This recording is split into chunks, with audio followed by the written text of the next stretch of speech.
হাতিরঝিলের public toilet অনেকটাই মরণ ফাঁদ। F84 অর্থাৎ একটি পিলারের পাশেই হাতিরঝিলের একটি পাবলিক টয়লেট। হঠাৎ করেই আমার যাত্রাপথে বৃষ্টি শুরু হয় এবং বৃষ্টির কারণে একটি পাবলিক টয়লেট আমার চোখে পড়ে। তো সেখানেই আমি আশ্রয় নেই।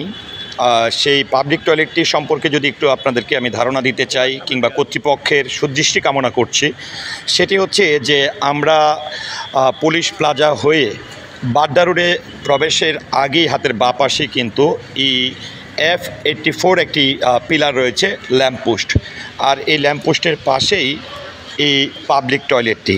তো কী কারণে আমি আসলে পাবলিক টয়লেটটিকে মরণ ফাঁদ বলেছি, যেখানে আমরা জানি যে আধুনিকরণের মাধ্যমে হাতিরঝিলকে কিন্তু উন্নয়ন প্রকল্পেরা কাজ করেছে। এখানে দেখেন, এটি হচ্ছে মহিলা পাবলিক টয়লেট। অর্থাৎ এই মহিলা পাবলিক টয়লেটের ভেতরের অবস্থাটা দেখাবো যে এই মহিলা পাবলিক টয়লেটের আমি এখানে বৃষ্টির জন্য আশ্রয় নিই। আশ্রয় নেওয়ার পরে আমার চোখ পড়ে দরজার দিকে।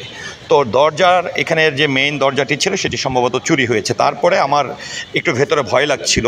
আস্তে আস্তে ভেতরের দিকে প্রবেশ করলাম, যেহেতু আমার সঙ্গে আরও দুইজন ছিল। প্রবেশ করার পরে দেখলাম যে প্রত্যেকটি এখানে প্রায় 2-3টি টয়লেট রয়েছে, বেসিং রয়েছে। প্রত্যেকটি বেসিংয়ের অবস্থা এবং পাবলিক টয়লেটগুলো যেগুলো রয়েছে ভেতরে, প্রত্যেকটি দরজাহীন কিংবা দরজা 50% খোলা আছে, 50% বন্ধ আছে। তো আমরা যারা হাতিরঝিল দিয়ে চলাফেরা করে থাকি কিংবা যাতায়াত করে থাকি, তারা অনেক সময় কিন্তু এই পাবলিক টয়লেটের পাশ দিয়ে হয়তো বা হেঁটে যাই।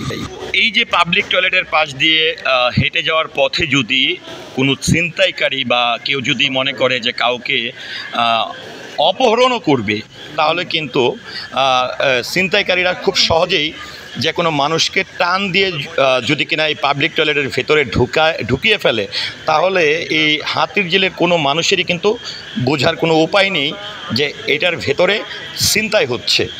তো ঢাকার এমন একটি প্রাণকেন্দ্র হাতিরঝিলের মতন একটি জায়গায়, এবং এই পাবলিক টয়লেটের দুই পাশ দিয়ে আসলে টয়লেটের প্রবেশ করার জায়গা রয়েছে। তো দুইটি সাইডের প্রবেশ মুখের যে প্রধান দরজাগুলো থাকে, এই একটি দরজাও নেই, দুই পাশে দুইটি দরজাই চুরি হয়ে গেছে। তারপরে ভেতরে কমোডওয়ালা বা নর্মাল যে টয়লেটগুলো রয়েছে, সেই টয়লেটেরও কোনো দরজা নেই।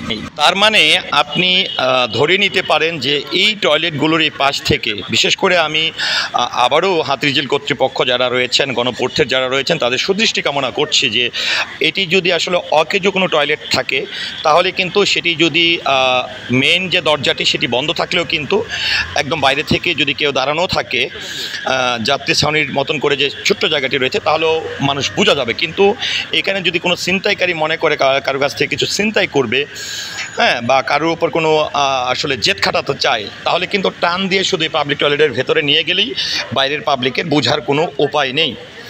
সো আমি আবারও সকলের সুদৃষ্টি কামনা করছি এই টয়লেটগুলো যেন খুবই দ্রুততম সময়ের মধ্যে ব্যবস্থা নেওয়া হয় এবং এই পাবলিক টয়লেটগুলোর যেন দরজাগুলো লক করে দেওয়া হয়।